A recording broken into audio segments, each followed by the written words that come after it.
할렐루야, 우리 하나님을 찬송합니다. 오늘도 하나님 말씀 공부하는 꿀송이 보약 큐티 시간이 돌아왔습니다.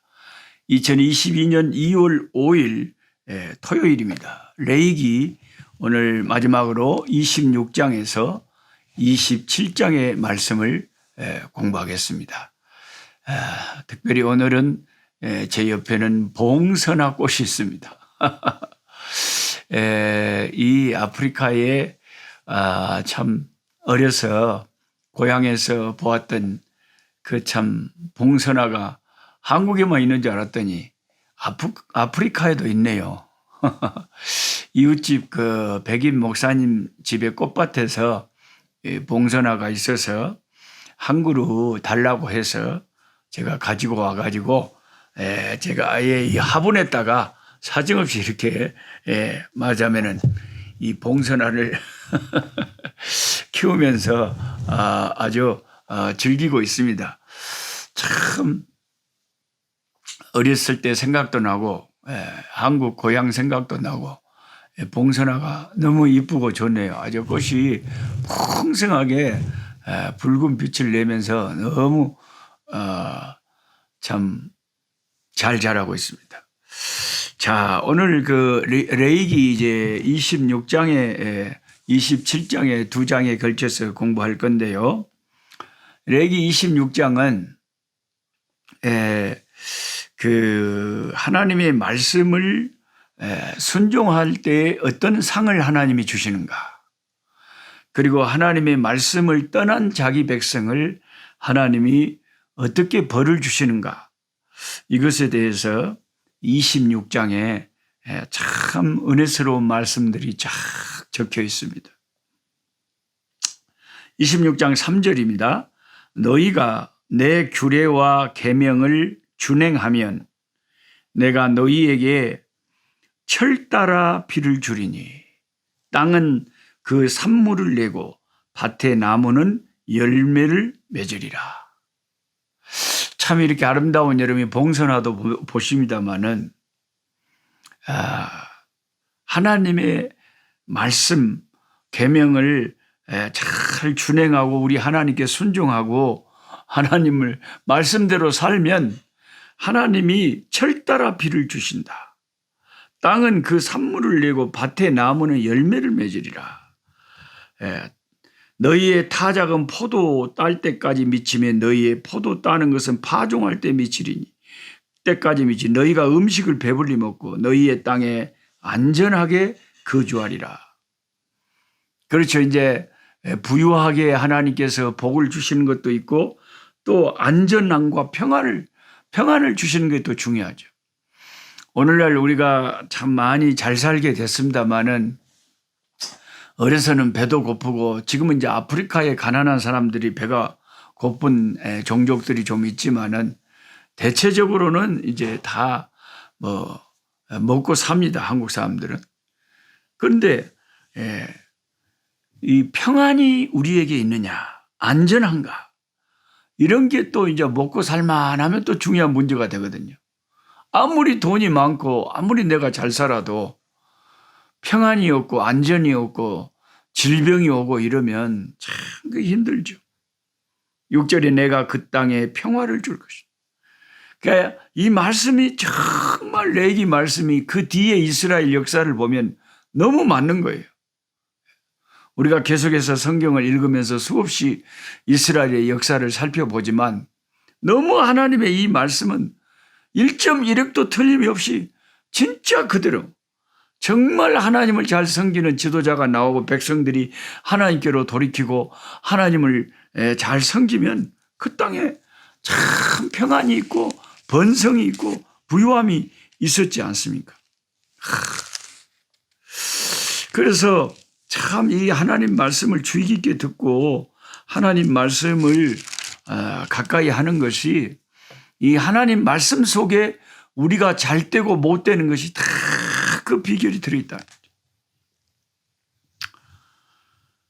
그런지 다른 나라가 침략을 못하도록 하나님이 안전을 지켜준다는 거죠. 7절에 너희의 원수들을 쫓으리니 그들이 너희 앞에서 칼에 엎드러질 것이라. 오히려 이스라엘 백성이 원수를 이기게 된다는 거죠. 너희 5이 100을 쫓고 너희 100이 10,000을 쫓으리니 너희 대적들이 너희 앞에서 칼에 엎드러질 것이며 내가 너희를 돌보아 너희를 번성하게 하고 너희를 창대하게 할 것이며 내가 너희와 함께한 내 언약을 이행하리라. 할렐루야. 5명의 그 하나님의 백성의 군사가 적군 100명을 감당을 해버려요. 이스라엘 군사 100명이 적군 10,000명을 내쫓아버려요. 참 하나님을 잘 섬기고 하나님이 기뻐하시는 백성이 되면 이렇게 안전하게 살 수 있도록 해주신다. 그래서 지금 최근에 한국의 어떤 그 허참이라는 연예인이 가족 오락관을 수십 년을 사회를 하고 막 그랬다고 옛날 분들은 다 아시는 그런 잘 아는 텔레비에서 많이 봤던 허참이라고 하는 그 연예인이 간암으로 73세로 세상을 떠났다고 합니다. 근데 작년 12월까지만 해도 텔레비에 나와서 활동도 하고 그랬대요. 그래서 주변 사람들에게 폐를 안 끼치려고 자기의 병을 내색을 안 했대요. 그러면 지금 이제 2월 달인데 작년 12월까지 활동을 했다면 죽음을 앞두고도 참 내색하지 않고 활동을 했다는 거죠. 그렇게 오랫동안 텔레비에 나오고 유명인이고 연예인이고 그러면 돈은 얼마든지 많이 벌었지 않겠습니까? 좋은 집에서 좋은 가족들과 좋은 차와 좋은 의복과 좋은 음식과 참 잘 먹고 잘 살 수 있는 그런 인생이었겠죠. 그런데 사람이 안전을 보장받지 못하면 세상에서 내가 모아놓은 모든 재물이 무슨 소용이 있겠냐 하는 것입니다. 이슬처럼 어느 날 어제까지 활동했던 사람이 지난달까지 활동했던 사람이 하루아침에 이슬처럼 사라져버리는 것이 우리 인생인데 하나님께서 레위기 26장에 약속하시기를 26장 8절에 너희 5명이 적군 100명을 쫓아내고 너희 100명이 적군 10,000명을 감당할 것이다. 내가 너희를 번성하게 하고 너희를 창대하게 하고 그 하나님의 그 지켜주시는 은혜가 우리 인생에는 너무나 필요한 것이라는 거죠. 하나님 말씀을 순종하고 하나님 말씀대로 사는 것이 이렇게 중요하다. 그런데 이제 15절부터 14절부터 이제 만약에 하나님의 말씀을 떠나고 하나님의 백성이 하나님을 거역하면 어떻게 되는가? 그 벌이 나와 있습니다. Punishment for disobedience가 나옵니다. 불순종에 대한 징벌이죠. 내 규례를 멸시하며 내 마음에 내 법도를 싫어하여 우리 마음에 하나님의 말씀을 싫어해갖고 내 모든 계명을 준행하지 아니하며 내 언약을 배반할진대. 그러면 어떻게 되느냐? 내가 이같이 너희에게 행하리니 곧 내가 너희에게 놀라운 재앙을 내린다. 재앙을 내린다. 재앙이 오는 거죠. 폐병과 열병으로 눈이 어둡고 생명이 쇠약하게 할 것이요 너희가 파종한 것은 헛되리니 너희의 대적이 그것을 먹을 것입니다. 아무리 내가 농사를 지어놔도 대적이 와서 우리나라를 침탈을 해버리면 내가 실컷 고생해서 이루어낸 것이 아무런 의미가 없이 허무하게 사라져버린다는 거죠. 하나님의 말씀을 떠나버리면 재앙이 임한다. 그리고 우리의 안전이 보장되지 못한다. 폐병이 나오는데요. 재앙 중에 폐병이란 말씀을 16절에 하시는데 제가 폐병 환자잖아요. 환자였잖아요. 지금도 이 폐 사진을 찍으면 그 흔적이 하얗게 폐에 나와가지고 의사들이 깜짝 놀래가지고 이거 뭐지? 하고 물어봅니다. 옛날에 내가 고등학교 3학년 때 그 시골에서 서울대학 간다고 공부를 시기하게 해가지고 엄니가 가난해가지고 이제 제대로 음식도 좋은 음식 제대로 잘 못 먹고 공부한다고 통 잠도 제대로 못 자고 너무 무리를 해가지고 폐병이 온지도 모르고 그래갖고 고등학교 3학년 때 입에서 피를 토하고 이 학교에서 2교시 영어 시간에 각혈을 해버렸잖아요. 그래갖고 선생님이 택시를 급히 불러가지고 학교로 그 택시에 타고 순천의 병원에 가가지고 의사가 이제 막 지혈제를 하죠. 피가 각혈이 돼서 계속 터져나오는. 얼마나 피를 많이 그 교복을 다 입고 있잖아요. 교복에 다 피를 많이 흘렸는지. 그 병원에 누워 있는데 병원 천장이 그냥 막 헬리콥터 날개 돌아가서 막 빙글빙글 도는 얼마나 어지러운지 피를 여러분 많이 막 흘려버리면요. 사람이 어지럽습니다. 저는 그때 죽는 줄 알았어요. 죽는 줄 알았어요. 벌교에서 장사하시고 장 보시던 엄니가 그 소식을 누가 전해줬는지 너무 심하게 말을 해가지고 당신 아들이 공부하다가 입에서 피를 토하고 병원에 갔는지 죽었는지 살았는지 모른다요. 이래버려갖고 우리 엄니가 그냥 장사를 하시다 말고 기절을 해줘 보시고 병원에 오지도 못하시고 형님이 쫓아오시고 벌교 중앙교회 담임 목사님이셨던 김재술 목사님이 또 순천까지 달려오시고 참 그때 생각이 납니다. 폐병으로 1년 동안 고등학교를 못 다니고 집에서 매일 그 폐병 약 먹고 날마다 주사 맞고 동네 개는 우리 엄니가 다 잡아다가 몸보신 시켜주시고 폐병을 심하게 앓았던 적이 있습니다. 물론 하나님이 저는 그때 하나님을 사랑하고 하나님을 위해서 살겠다고 커서 목사님 돼서 주님 섬기겠다고 서원을 하고 공부를 하고 있었기 때문에 저에게 재앙을 내려서 폐병을 주셨다고는 저는 생각을 안 합니다. 주님께서 저를 연단을 시키셨다.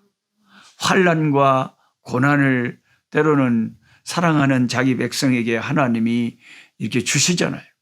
우리 인생에 오르막도 있고 내리막도 있잖아요. 하나님이 다 그냥 교만하지 못하게 하고 하나님만 철저히 의지하게 만드시려고 때로는 우리 인생에 아주 처절한 좌절과 실패와 병과 아픔과 고통과 그런 많은 것들을 또 쓴 것들을 하나님만이 허락하시잖아요. 그래서 예수 안에 있는 우리들은 질병을 당하고 어려움을 당하고 실패를 당하도 우리는 그게 재앙이라고 생각을 안 하죠. 재앙이라고 생각을. 우리 엄니는 그때까지 믿음이 없으셔가지고 예수를 안 믿던 상태라 아이고 교회 다닌다고 까불더니 나 하나님하고 저한테 막 놀리고 하나님을 조롱하고 그러셨지만 저는 어머니하고 생각이 달랐어요. 하나님께서 뜻이 계셔서 또 이런 것도 허락하셔서 하나님께서 또 귀하게 나중에 쓰시려고 아픔도 주시는 거겠지. 그러면서 저는 열심히 더 교회 다니고 막 어른들 구역예배까지 다니고 막 신나게 교회만 다녔어요. 그래서 하나님이 그랬더니 1년 만에 그때 의사 선생님의 진단이 3년 이상은 가만히 약 먹고 주사 맞고 가만히 누워서 치료를 받아야 된다 그랬거든요. 고등학교 다시 돌아갈 생각도 하지 마라 그랬거든요. 근데 1년 동안 열심히 그냥 교회만 신나게 다녀버렸더니 1년 후에 병원에 이제 정기적으로 가잖아요. 약 타러 가고. 그래 더 이상 균이 안 나온다는 거예요. 이게 폐병이 나았다는 거죠.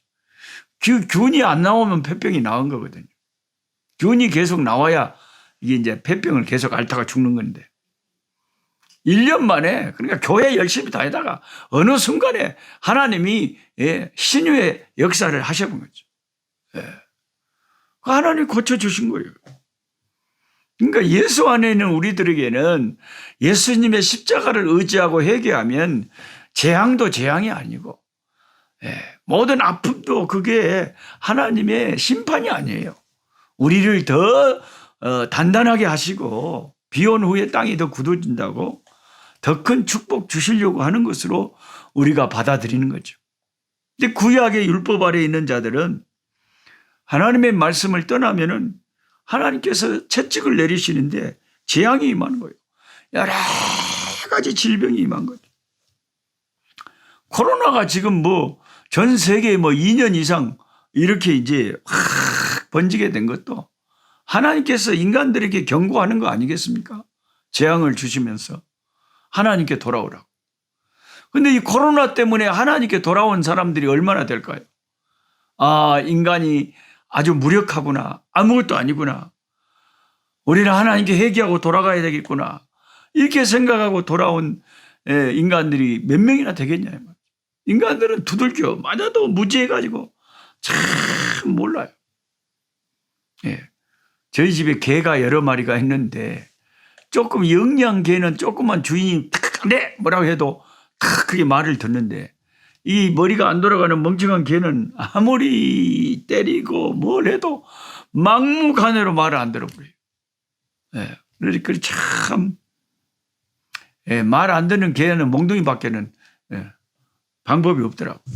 구약에는 이스라엘 백성이 하나님 말씀을 떠나고 하나님 말씀을 버리고 하나님을 멀리하면 그 백성들에게 재앙이 임하고 그리고 원수들에게 맨날 침략당하고 도망다니고 하나님의 말씀 안에 있을 때는 5명이 100명을 당하고 100명이 10,000명을 당하는 그런 강군이 됐다가도 하나님 말씀을 떠나버리면 적군에게 짓밟히고 적군의 노예 생활하는 이런 상황이 돼버렸다. 그리고 수고가 헛된다 그랬어요. 산물이 땅에 나무가 열매를 맺지 못하고 산물을 내지 못해. 이런 재앙과 어려움과 실패를 당하고도 그래도 하나님께로 돌아오지 않으면 어떻게 되느냐. 23절에 이런 일을 당하여도 너희가 내게로 돌아오지 않냐고 내게 대항하면 그러면 24절에 하나님이 나도 너희에게 대항을 한대. 하나님이 인간에게 대항해 버리면 우리는 큰일 나는 거죠. 너희 죄로 말미암아 너희를 7배나 더 치리라. 7배나 더한 이제 큰 하나님의 채찍질이 가해지는 거죠. 31절에 성읍이 황폐하게 되고 성소들을 황량하게 하고 너희의 향기로운 냄새를 내가 흠양하지 않아. 그러니까 하나님 앞에 드리는 제물도 필요 없다는 거죠. 제사도 필요 없다는 거죠. 33절에 내가 너희를 여러 민족 중에 흩어버릴 것이다. 내가 칼 빼어 너희를 따르게 한 너희의 땅이 황무하게 돼. 세계 다른 나라 민족 중에 흩어버려. 그래서 그들의 노예 생활, 포로 생활을 하게 한다. 34절에 너희가 원수의 땅에 살 동안에 너희의 본토가 황무할 것이므로 땅이 안식을 누릴 것이라 그때 땅이 안식을 누리니 너희가 그 땅에 거주하는 동안 너희가 안식할 때 땅은 쉬지 못하였으나 그 땅이 황무할 동안은 쉬게 되리라. 그러니까 하나님 말씀대로 안식년 지키지 않고 땅을 쉬게 하지도 않고 욕심에 차가지고 말씀을 저버리고 산 그 대가로 70년 동안을 유다가 바벨론의 포로로 잡혀가서 사는 동안 그 땅은 완전히 이제 사람이 안 사는 황무한 땅이 돼가지고 그 땅은 70년 동안 안식을 누린 거죠. 7년에 한 번씩 땅을 쉬게 하라고 했는데 이 백성들이 하나님 말씀을 떠나는데 그건 지켰겠어요? 안 지켰죠. 그러니까 하나님께서 억지로 그 땅이 안식을 누릴 수밖에 없도록 포로로 그들을 잡혀가게 해버린 거죠. 이 레위기 26장의 이 말씀을 볼 때에 그 후에 이스라엘의 역사가 이 레위기 26장을 그대로 증명해 주는 역사였다는 거예요. 하나님 말씀은 너무 놀랍고 무서운 말씀. 1.1획도 없어지지 않고 그대로 이루어지는 말씀이라는 걸 알게 돼요. 그리고 마지막 레위기 27장에는 이제 서원에 대해서 하나님께 뭔가 내가 바치겠습니다라고 자기가 서원을 했잖아요. 그러면 그 서원을 지켜야 돼요. 그 서원을 지켜야 돼요. 그런데 어떤 분이 예를 들어서 자기가 하나님의 성소에 자기 인생을 바치겠다고 서원을 했다고 생각해 봐요. 그런데 구약에는 내가 아무리 성소에서 봉사하고 싶어도 레위인이 아니면 성소에서 봉사할 수가 없었거든요. 그러면 내가 하나님 앞에 내 몸을 바쳐서 성소에서 섬기겠다라고 헌신을 했다면 그것을 값으로 쳐서 바치면 된다는 거죠. 값으로 쳤어. 레위인이 아니라. 그래서 자기 서원을 하나님 앞에 갚는 거죠. 그 하나님 사랑하는 사람들은 그래도 서원이 있을 거 아니에요. 하나님, 내가 이 짐승 바칠게요. 이 재산 바칠게요. 내 몸 바칠게요. 저도 고등학교 1학년 때 서원을 하기를, 하나님, 저 하나님의 종이 돼서 주님의 복음 전하는 사람 될게요 하고 마음의 서원을 가졌어요. 그래서 지금 이렇게 하고 있지만, 물론 제가 주의 종이 돼가지고 우리 하나님의 나라에 보탬이 됐는지 손해가 됐는지, 하나님에게 그냥 가슴 아프게만 했는지 기쁨이 됐는지 다 손익 계산을 해보면 저도 자신이 없어요. 나보다 더 훌륭한 하나님의 종들이 다 일어나서 이렇게 하면은 더 잘했을 수도 있겠잖아요. 그래서 하나님 앞에 죄송한 종이지만 어쨌든 그 주님의 은혜를 받은 사람들은 그때나 지금이나 다 뭔가 하나님을 위해서 뭔가 드리고 싶은 소원이 있는 거예요. 소원이 있는 거예요. 그래서 그 소원한 사람이 어떻게 하나님 앞에 그 소원을 갚을 수가 있는가 하는 문제를 예물로 이제 쳐서 바칠 수가 있는 문제를 하나님 앞에서 주님이 모세를 통해서 27장의 말씀을 가르쳐 주고 레위기서가 끝마쳐 집니다. 레위기서를 지금까지 우리가 말씀 공부를 했지만은 물론 우리가 하루에 한 3장씩 막 넘겨가면서 했기 때문에 하나하나 꼼꼼하게 깊이 말씀을 깊이 들여다보지는 못했습니다만은 그래도 하나님 말씀을 이렇게 대충이라도 말씀을 읽고 우리 하나님께서 뭘 강조하시는가 하는 것을 기억하고 레위기의 핵심 주제는 하나님이 거룩하기 때문에 우리도 거룩해야 된다. 이것을 이제 성경 레위기서가 우리에게 가르치는데 근데 참 이게 쉽지가 않아요. 발버둥을 쳐도 사도 바울이 로마서 7장에 고백한 것처럼 오라, 나는 피곤한 인간이다. 곤고한 사람이다.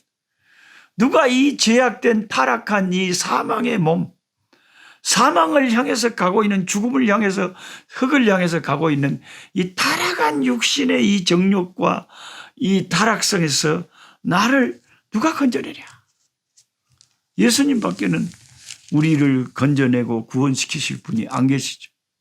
이 타락한 육체를 가지고 우리가 세상을 살다 보면 하나님은 거룩하라 하시지만 우리가 얼마나 부족한 죄인들인가를 깊이 깨달을 수밖에 없고 참 탄식할 수밖에 없는 우리들의 모습이다. 이게 레위기서의 거룩함을 강조하는 말씀을 우리가 읽으면서 생각할 수밖에 없는 안타까움이죠. 작년보다 올해가 더 거룩해졌느냐? 그렇다고 말하기는 너무 쉽지가 않은 거죠. 어떤 목사님이 참 저에게 잊지 못할 고백을 하시더라고요. 노 목사, 내가 예수를 믿으면서 깨달은 것이 오래 믿을수록 거룩해진 것이 아니라 오래 믿을수록 깨닫는 것은 예수님의 십자가가 아니었으면 나는 정말 큰일 날 죄인이었구나.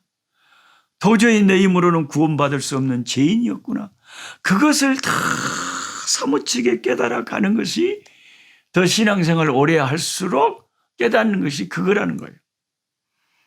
그 목사님 말씀이 얼마나 참 제 마음에 와닿는지 모르겠어요. 믿으면 믿을수록 깨닫는 것이 내가 자랑할 것은 십자가밖에 없구나. 십자가밖에는 자랑할 게 없구나. 내가 정말 불의한 죄인이구나 하는 것을 깨닫는 것이죠. 레위기서를 공부하고 읽으면서도 거룩하신 하나님 앞에 우리가 얼마나 부족한 죄인들인가, 그것을 고백하지 않을 수가 없는 것입니다. 하나님 아버지 감사합니다. 오늘 또 레위기서의 말씀을 다 공부했지만은 부족함이 많습니다. 수박 겉핥기식으로 공부했지만은 하나님 말씀을 우리가 몰라서 제대로 순종을 못하는 것이 아니라 알면서도 영적인 힘이 약해서 순종을 못할 때도 많습니다. 하나님, 우리를 주님의 능하신 손으로 붙잡아 주셨어요. 하나님 말씀대로 순종할 수 있는 우리의 삶들이 되도록 은혜 베풀어 주시옵소서. 우리를 모든 재앙에서 건져주시고 하나님 말씀 안에 거함으로 번성하고 강성하며 장대하며 복의 아버지 그런 대신 하나님을 따라서 복된 인생이 되도록, 많은 사람을 복되게 하는 인생이 되도록 은총을 더하여 주시옵소서. 예수님의 이름으로 기도드리옵나이다. 아멘. 약한 자 힘주시고 강한 자 바르게 주 환자 정택함이 주님의 뜻이라. 해 아래 압박 있는 곳 주 거기